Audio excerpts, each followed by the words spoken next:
Guys, nandito po tayo sa Ban Phu Vietnamese cuisine.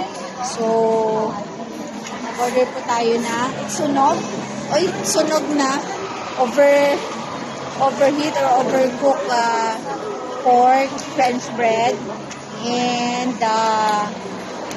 chow long is beef stew. Yeah, it's beef stew. Noodles. There's no, kuya, wala na bang kutsara doon? Kabila wala rin. Doon sa kabila puro tinidor na lang. And it's made of noodles. Made of noodles, guys. Self-treatment. Treat. No water. Water na lang. And we're gonna put toge.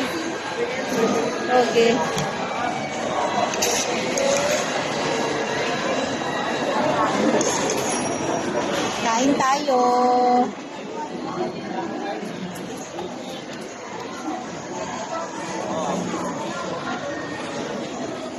Yeah, exposure is locked. So guys, tignan natin. Wala silang kutsara na ubusan. Paano ko matitikman yung sabaw na mainit na sabaw? So they have the noodles.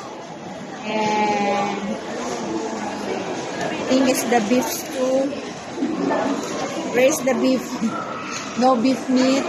And syempre, this one it's mainit pa, that's why it's nice to eat. Kain, that's it.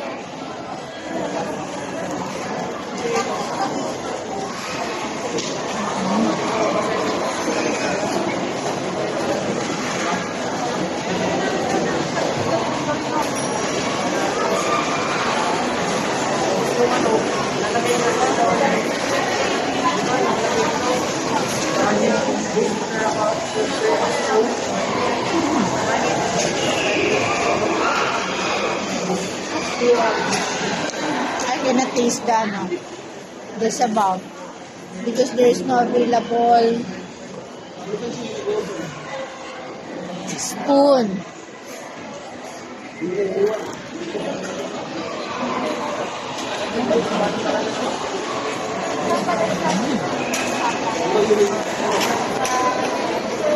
No, there's only one slice of beef. I cannot see it. Apparently not in the stew, but the bread is crispy.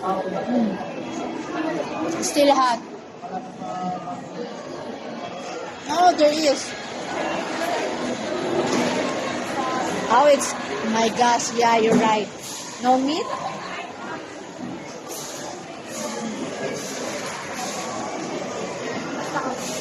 No pork?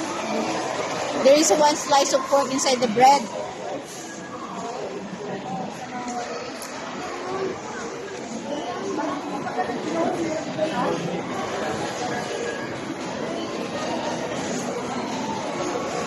There is a bread.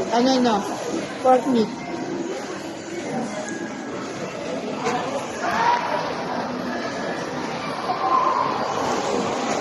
Oh, Shannon. Where's the kutsara? I want to make higup-higup na of the sabaw.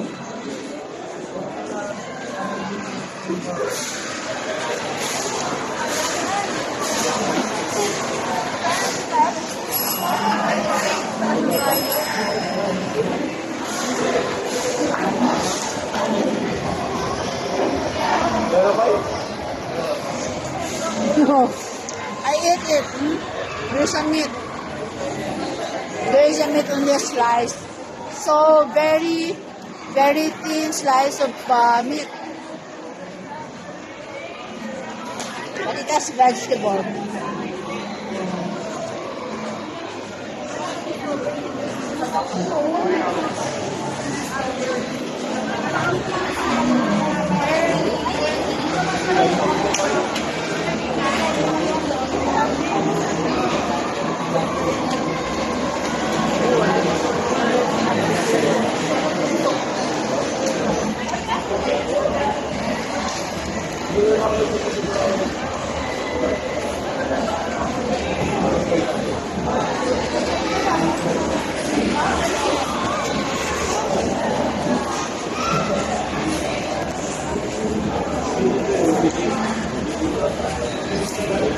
So I'm gonna chat to my classmate, oh, your bread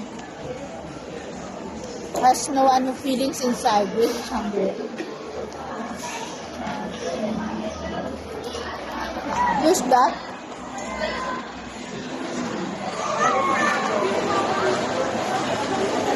Hello, Unique. Ian, how are you? Oh, 5% more.